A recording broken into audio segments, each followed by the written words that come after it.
Olá, vamos nós de novo. Mais um vídeo. Na verdade, esse vídeo aqui faz parte das minhas memórias, né? Da minha história de vida. Então, eu queria esse vídeo aqui fazer mais para mim, né? Direcionado ao que eu sou, ao que eu penso, para que, como eu falei no começo, as pessoas que futuramente quiserem saber quem eu fui ou como eu fui, possam ver o vídeo e possam tirar suas próprias conclusões, ao invés de acreditar naquilo que se fala, como era o caso do meu bisavô, que eu conheci por poucas histórias. Agora vim conhecer um pouco mais da vida dele quando eu encontrei a parte da minha família que ficou lá no Rio de Janeiro, né? Houve uma separação, quem assistiu viu. Então, aqui eu queria mais dividir com vocês algumas teses, algumas ideias que eu tenho. Ontem eu estava vendo um vídeo no canal, o canal militar, tá? Comandante, eu acho que ele é da Marinha, o cara fala muito bem, eu gosto, porque eu aprendo, eu gosto de aprender. Por quê? Qual o tamanho do universo? O tamanho do universo? Depende. Depende, por quê? Porque você não é capaz, eu não sou capaz, ninguém é capaz de conhecer o universo inteiro. Porque o universo é muito grande e quando você reduz o tamanho dele para o micro, ele fica maior ainda. Então, se você for do microscópico ao macro, você vai ver que ele é muito grande. E esse comandante, ele estava falando ontem de ETs e tal, essas coisas, e é um assunto que eu gosto. Então, deixa eu contar uma historinha. Eu acho que ele falou de terra plana, ele misturou porque ele é muito objetivo na questão materialista. E eu acho que aquilo que eu falei, o universo é muito grande. E o tamanho do meu universo é o tamanho daquilo que eu conheço. Então, eu gosto de expandir o meu universo. Então, eu gosto de aprender. E cada um tem o seu universo. Então, o universo se resume a quem você convive e ao que você aprende. Tá? Eu não preciso ir até a Lua para saber como é que é feito, do que é feito, como é que é o pó, como é que é o material da Lua. Eu posso ler e estudar.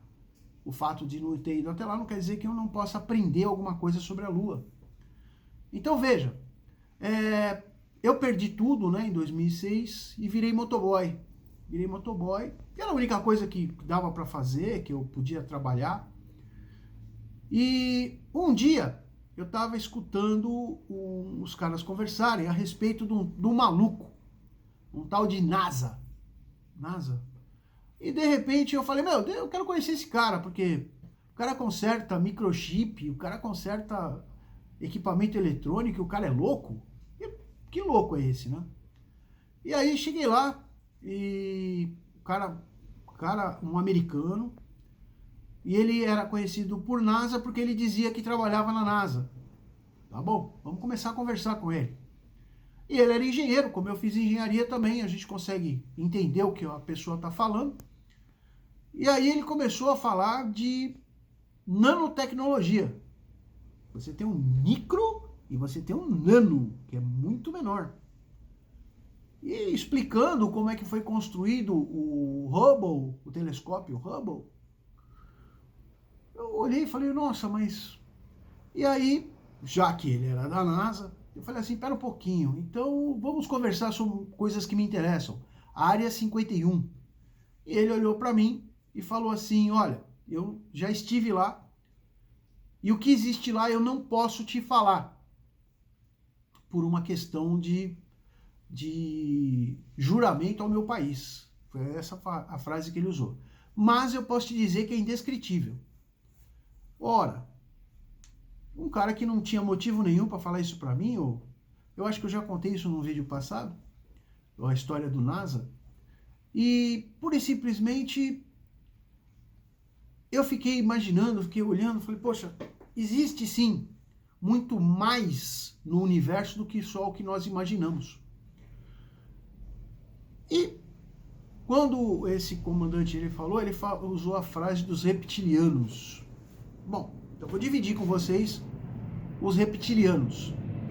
Reptilianos, amigo, seria um réptil que tem uma forma mais ou menos humana, tá? E eles teriam a capacidade de se camuflar. Ora, da mesma forma que um camaleão muda de cor, quem me garante que não existe um organismo que consegue mudar um pouco o formato? Não muito, não vamos exagerar. Metamorfose não. Mas não consiga se camuflar e tomar uma aparência mais humana para andar no meio de nós. Quem me garante? Ó, eu não estou falando que existe, eu estou falando que é uma teoria. E essa é a minha teoria. Então, da mesma forma que existe um camaleão, pode existir um ser que faça essa mudança. E o reptiliano, ele não seria um ser extraterrestre, na minha concepção. O reptiliano, ele seria um ser, tá, que sobreviveu à extinção dos dinossauros e evoluiu. Da mesma forma que Darwin fala, e que outros falam, que o ser humano evoluiu do macaco, enfim.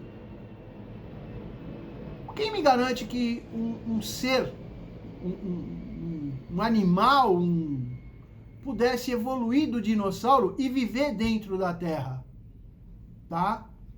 E viver dentro da Terra, não que ele obrigatoriamente viveria entre nós, mas que ele viveria dentro da Terra. Ah, mas isso é maluquice. Tá, pode ser maluquice, mas quando você olha as montanhas negras na Austrália, a montanha negra na Austrália, você vê que muito animal some ali, entendeu? Ah, mas ele entrou no meio das rochas. Tá, mas ainda estão estudando aquela montanha. Ela parece sim um monte de pedras uma em cima da outra. Ou um monte de cascalho. Da onde teria vindo tanto cascalho? Olha só que pergunta interessante. Pô, mas os reptilianos, você é louco, você viaja na maionese. Tá bom, vamos lá de novo. Quando você pega o Egito Antigo, você vai ver que, eu acho que foi na Grécia Antiga, um filósofo grego que viajou, agora não vou lembrar o nome dele, tá? Mas ele viajou ao Egito e ele fala que próximo às grandes pirâmides de Gizé, tinha ali um grande palácio, que hoje ele estaria soterrado, tá? E, inclusive, a esfinge faria parte desse complexo. E ele conseguiu descer, eram 4 andares, ele conseguiu descer até o terceiro, ele não desceu mais, porque ele foi proibido, porque no último andar embaixo estava o túmulo dos crocodilos sagrados. Opa, peraí, crocodilo sagrado? Será que quando você fala crocodilo sagrado, você não está se remetendo a um ser que andava? Olha, é estranho. Aí no Egito Antigo também, você vai ver aqueles túmulos de pedra muito grandes na construção das pirâmides, eles estão lá, enterrados. Quem foi que levou? Esculpidos, e eles são muito grandes, eles têm 4 metros de comprimento. Então, o ser que iria, teoricamente, ficar ali era muito grande. Então, pô, de repente, quem sabe? O universo é grande. Isso é uma teoria. Então, os reptilianos não seriam uma raça extraterrestre. E aí você fala assim, poxa vida, mas é viajar na batatinha. Não, é que eu gosto de estudar o que nós temos à mão, o que nós temos nesse planeta. Eu não sou ufólogo de ficar olhando luzinha no espaço que eu não consigo identificar. Eu gosto de olhar coisas que nós temos aqui. Isso é uma coisa que, como hobby, eu sempre me dediquei. Por quê? São possibilidades. A energia elétrica era uma possibilidade, até um cara ir lá com um pipa, uma chave na rabiola e a chave derreteu por causa da eletricidade. Então, tudo é possibilidade até que alguém prove que aquilo é realidade.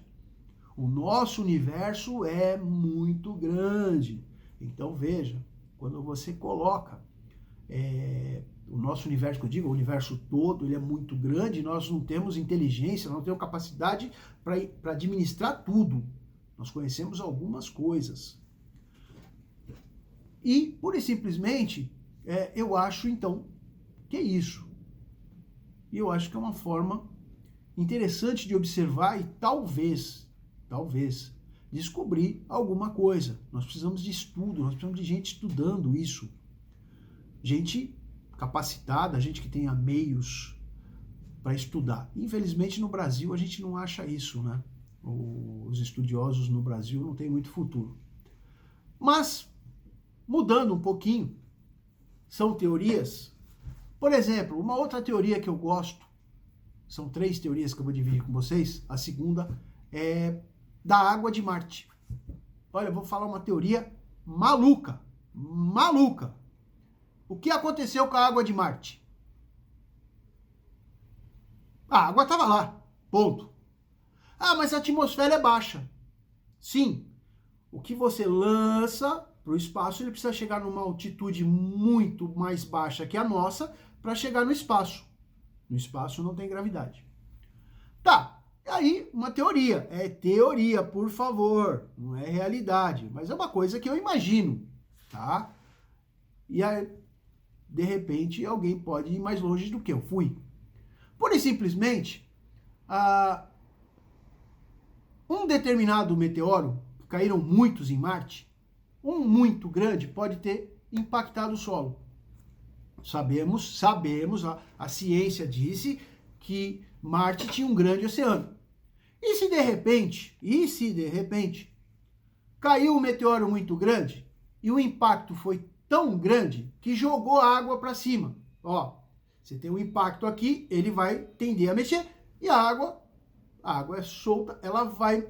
E pela altitude, a água atingiu o espaço. Uma massa muito grande de água atingiu o espaço. Ora, se a água atingiu o espaço, ela ficou ligada. Porque a água, ela tem uma densidade, então ela... Pena que não dá para fazer isso no vídeo, senão ia ficar legal para chuchu. Ela subiu, chegou no espaço e ficou ligada entre o espaço e a Terra. Ficou uma massa de água. Aquela água, o corpo maior puxa o corpo menor, a água, a própria falta de atmosfera do espaço puxou a água em contato com o espaço, ela congela, perceba. Então vamos supondo, teoria minha, tá?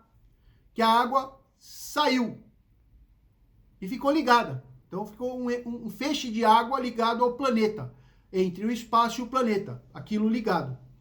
E aquilo foi puxando, ele foi se distanciando e a água foi puxando, tá? Em grande parte para o espaço. O que aconteceria nesse caso? Pura e simplesmente, aquela água que foi para o espaço viraria um absurdo bloco de gelo. E esse bloco de gelo iria ficar no nosso sistema solar, circulando. Tá? Ele no início ficaria próximo de Marte, depois ele ia começar a se distanciar, e aí um planeta próximo de Marte. Somos nós, é a Terra. Ah, que legal! O que aconteceria?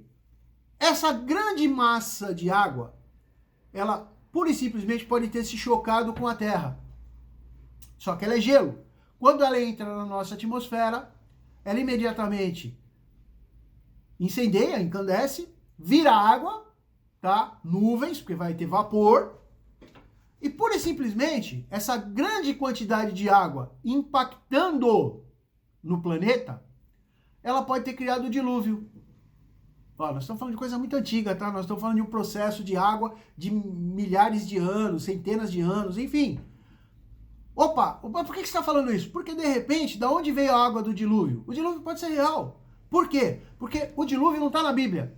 Aliás, eu contesto a Bíblia, mas o dilúvio não está lá. Quando você fala nos índios australianos, na Austrália, cara, do outro lado do planeta, os índios australianos falam que, de repente, houve uma subida de água muito grande e só se salvou quem foi para as montanhas. Ora, se isso está na lenda dos... E tem outras lendas também que falam de um grande dilúvio. Da onde veio essa água toda? Veio do espaço, claro. Não nasceu, não criou, não choveu. Não tem capacidade de chover tudo isso. E a água pode ter vindo. Porra, mas você é louco. Talvez. Vamos lá de novo. Vamos supor que a água de Marte tivesse saído, alguns seres marinhos teriam ido junto com essa água. Teriam subido, teriam ficado na água. Portanto, teriam condições de ficarem vivos. E esses seres teriam vindo migrado junto com esse para a Terra. Porque conforme incandesceu, a água desceu, lógico, em grande parte como gelo, atingiu provavelmente o oceano, e a água subiu. E esses seres marinhos, um deles que eu acho que poderia fundamentar essa tese é o polvo. Cara, de onde vem o polvo? O polvo é um ser totalmente estranho. Fora eles, nas profundezas dos oceanos, tem outros animais muito mais estranhos. O peixe, aquele peixe transparente, tem muitos outros. Então, de repente, é uma teoria. Ninguém vai falar que eu estou aqui falando... Não, eu estou falando teorias de coisas que a gente fica vendo e fica lendo. E, pô, de repente, quem me garante que essa grande massa de ar não entrou e com ela vieram esses animais aquáticos? Isso, olha só. Não é uma teoria interessante? É uma teoria. Lógico, é uma teoria de um Zé qualquer. Mas, quem me garante que daqui a algum tempo alguém não possa estudar essa teoria e possa achar um fundamento nela? Uma coisa é certa, o dilúvio pode ter acontecido. Não é porque está na Bíblia, não é porque que eu vou falar que não aconteceu. Ele pode sim ter acontecido. E se aconteceu, essa água veio de algum lugar. Ela não brotou da terra. Mas aí, vocês vão falar assim, puxa, você viaja na batatinha. Tá bom, vamos lá de novo. Eu vou dividir 3 teorias minhas. A terceira teoria é uma que eu estudei muitos anos, cara. Era uma fascinação minha da época. Quem tem mais de 60 sabe disso. Que é o Triângulo das Bermudas. Ah, que legal, cheguei onde eu gosto. Triângulo das Bermudas. Eu escrevi um livro, e no livro, para contar a história de uma tese, dessa tese que eu vou dividir com vocês agora. Triângulo das Bermudas, ele é um triângulo feito a esmo, tá? Ninguém foi lá e desenhou um triângulo. Ninguém. E o engraçado é que Cristóvão Colombo, ele viu os fenômenos do triângulo, mas não sofreu nenhum efeito. Por que não sofreu nenhum efeito? Ora, estava numa caravela, caravela é de madeira? Pode ser. Mas ele viu os fenômenos. Ele descreve no diário de bordo dele, quem tiver oportunidade pode ler.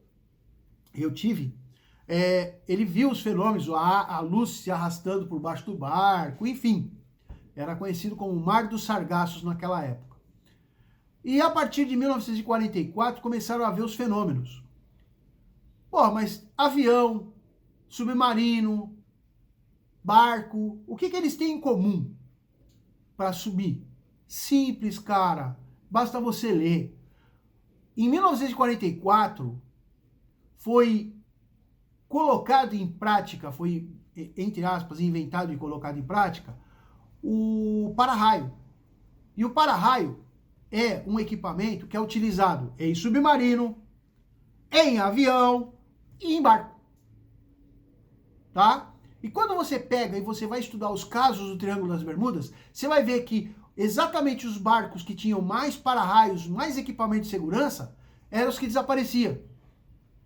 Pô, mas o que você está falando? Eu estou falando que é o seguinte, pura e simplesmente, a maior força do nosso universo, pelo menos o universo que nós conhecemos, não é a energia atômica, não é a energia elétrica, a energia magnética.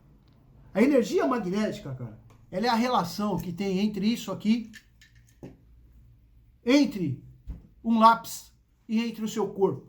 Tudo é feito de molécula, e as moléculas são cargas elétricas. Prótons, nêutrons e elétrons. É tudo carga elétrica, cara. E o magnetismo está ali. Então, qual que foi a teoria que eu desenvolvi? O Triângulo das Bermudas, ele foi desenhado com base nos fenômenos que aconteceram. Se chegou na forma de um triângulo. E esse triângulo, que foi feito de uma forma totalmente inesperada, ele tem um centro geométrico perfeito. E a partir daí eu comecei a desenhar, tem um nome, linhas de referência nesses triângulos. E é muito interessante onde elas vão, as bissetrizes, né? É muito interessante para onde elas vão. Então, de repente, nós temos aí o norte magnético da Terra. Nós temos a aurora boreal, que é o maior fenômeno magnético do mundo, que ninguém ainda conseguiu explicar. Tá? Ah, é carga magnética, tá, mas explica. Não dá. E aí você vê que todo o fenômeno do Triângulo das Bermudas, ele é precedido por um grande nevoeiro, um forte nevoeiro. E o nevoeiro nada mais é que molécula de água solta, tá? Molécula de água solta. E aí, se você pegar num nevoeiro, você pegar uma barra de metal no convés de um navio e passar ela, você morre eletrocutado, cara. Porque a carga elétrica, ela tá solta na atmosfera. E aí o que acontece? Quando a embarcação passa num nevoeiro, o para-raio, ele puxa essa força magnética e pura e simplesmente dá seguimento ao fenômeno. Não sei se eu consegui ser bem claro, mas é mais ou menos isso. Esse magnetismo que existe, tá? Que ele está solto entre moléculas por causa da umidade do ar, ele é captado. E é esse magnetismo que causa o fenômeno dos Triângulos das Bermudas. Em 1962, antes de eu nascer, pura e simplesmente alguém invadiu o sinal de uma rádio local, e falou que na época era um feito, tá? O cara invadiu o sinal de uma rádio, era alguma coisa assim fora do comum. E ele pura e simplesmente falou: as pessoas que estão ali não estão mortas, elas estão presas num vácuo atemporal. Isso me gravou muito. Por quê? Porque o cara conseguir fazer uma coisa dessa numa emissora de rádio, era uma coisa, e ninguém achou quem foi que fez, é uma coisa assim para se pensar. Outra coisa, os fenômenos, eles seriam magnéticos. Ora, se eu estou inteiro, eu devo muito ao magnetismo, certo? Teoricamente, as moléculas, elas se grudam.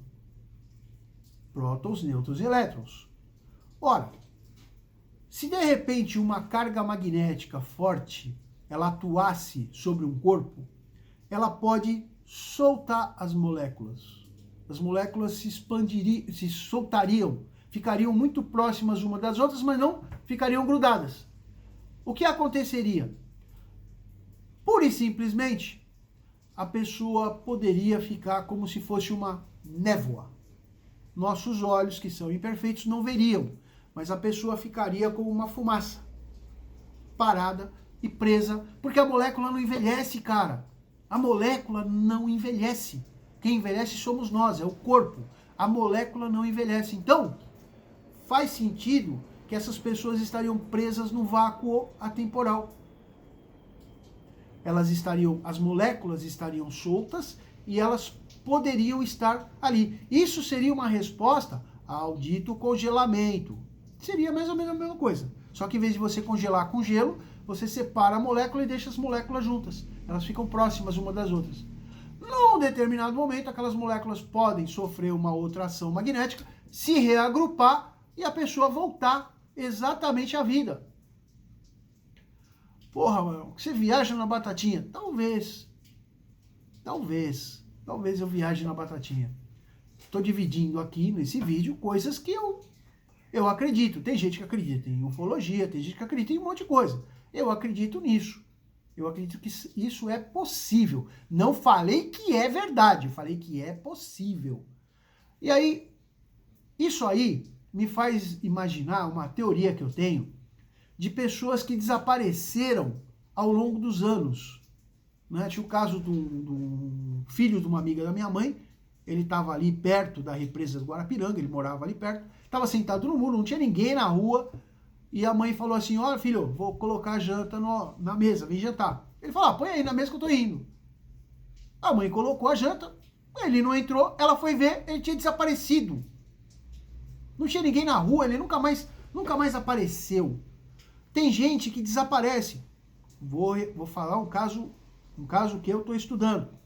Aquele escoteiro que desapareceu no Pico dos Marins aqui em São Paulo. Eu vou subir o Pico dos Marins ainda para testar essa teoria. Já que eu não consigo ir lá no Triângulo das Bermudas, eu vou testar ela aqui em São Paulo, que é o lugar de maior concentração magnética que eu conheço aqui no estado. Pura e simplesmente, cara, é muito possível que... teve um outro caso que eu tive a oportunidade de ver nos Seleções, né, no Rei Digest de Londres, Seleções antigas, que foi o cara estava dirigindo numa estrada na Flórida, e carro antigo, banco baixo, carro não tinha ar-condicionado, não tinha nada, e os vidros embaçaram. O cara abriu um pouco o vidro, ele e a esposa, só estavam os dois dentro do carro, ele indo, ele falou para ela, pula pro banco de trás e passa o vidro no pano, passa o pano no vidro traseiro. Uma coisa normal, que todo mundo fazia na época. Ela pulou pro banco traseiro e passou o pano no vidro traseiro.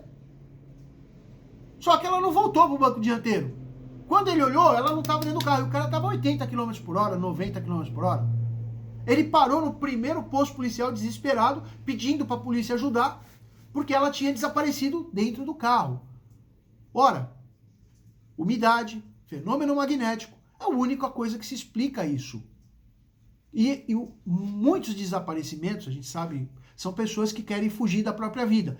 Mas isso explicaria muitos desaparecimentos, inclusive do escoteiro, que desceu sozinho. O Pico dos Marins, no alto dele, você não tem nuvem. No meio dele, até quase a base, você tem uma camada de nuvens. E foi exatamente nesse espaço que o rapaz desapareceu. O escoteiro desapareceu. Então, o fenômeno, ele seria mais ou menos eu imagino, tá? Ele seria mais ou menos uma aurora boreal. Seria uma luz. Você veria uma luz, tá? E essa luz, você vai meter a mão, você se ferrou. Por quê? Porque essa luz, ela é o fenômeno. Quando você pôr a mão, você é condutor de eletricidade, ele vai te pegar o seu corpo e você vai entrar no fenômeno. É assim. Ah, mas você é louco. Talvez. Vamos estudar um pouco mais o caso do escoteiro dos Marins, do Pico dos Marins? Na noite que se sucedeu, eles estavam procurando o rapaz. E eles viram uma luz azul muito forte e escutaram o apito. O menino estava apitando, porque ele carregava um apito em caso de socorro. Né? O escoteiro carrega um apito para chamar os colegas, os companheiros em caso de socorro. E aí ele apitando e, pura e simplesmente, aquela luz apagou e sumiram os apitos. Aquilo foi um carro. No meio do mato tinha um carro. Aí se você voltar nos meus vídeos, os primeiros vídeos que eu fiz, eu entrevisto um senhor, esqueci o nome dele, que ele conta que ele estava na Transamazônica e sumiram, acho que 3 ou 4 pessoas sumiram do nada. Os mateiros, os índios, ninguém achou vestígio dos caras. E os caras tinham ido urinar, né? À noite ali no acampamento. Então isso é uma teoria que eu tenho.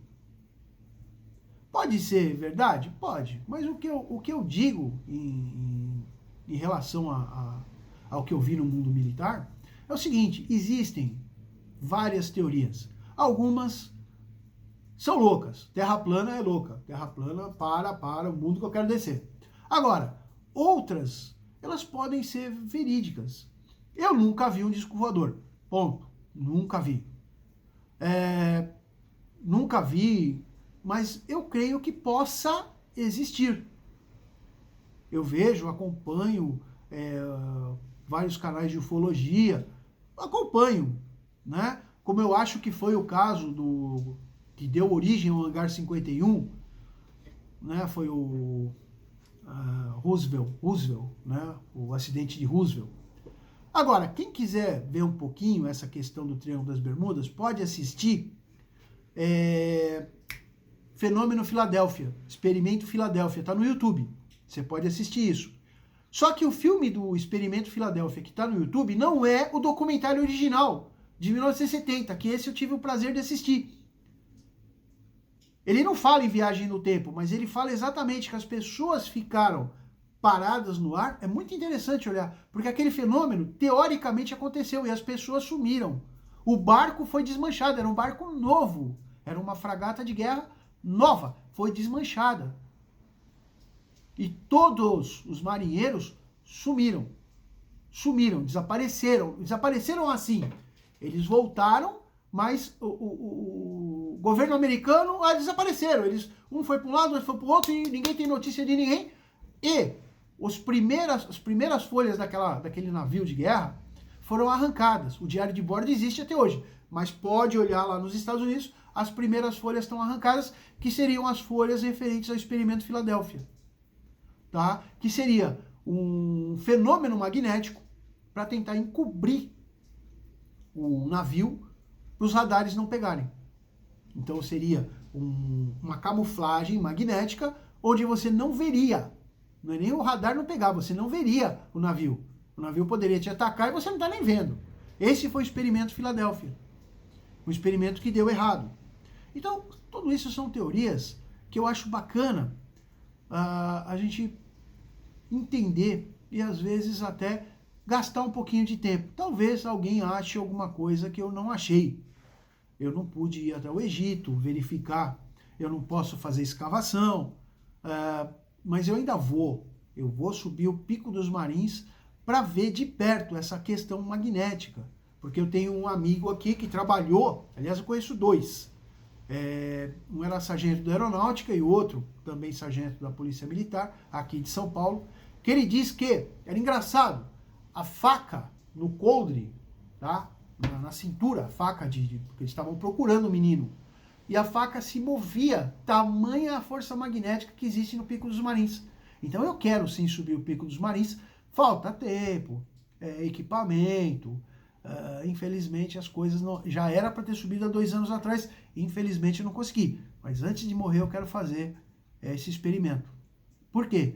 Porque eu quero ver se eu consigo observar, e aí eu vou gravar e vou colocar neste canal o fenômeno magnético acontecendo. Entendeu? Porque eu acho que seria... eu acho, para mim, eu fui criado com a seguinte teoria. Se alguém faz, eu sou capaz de fazer também. Tá? Se alguém é capaz de produzir alguma coisa, eu sou capaz também. Eu tenho a mesma capacidade de qualquer um. Então, se alguém levanta uma parede, eu vou levantar. Se alguém faz um encanamento, eu faço. Eu fui projetista, então eu sei o que eu estou falando. Eu faço adaptações e tal. Eu sei o que eu estou falando. Eu consigo fazer muita coisa. E se alguém fez, eu sou capaz. A única questão é que eu olho coisas que dá para se produzir. E pura e simplesmente, essa questão de vamos produzir, vamos fazer, é isso. É tentar chegar o mais longe que outra pessoa foi. A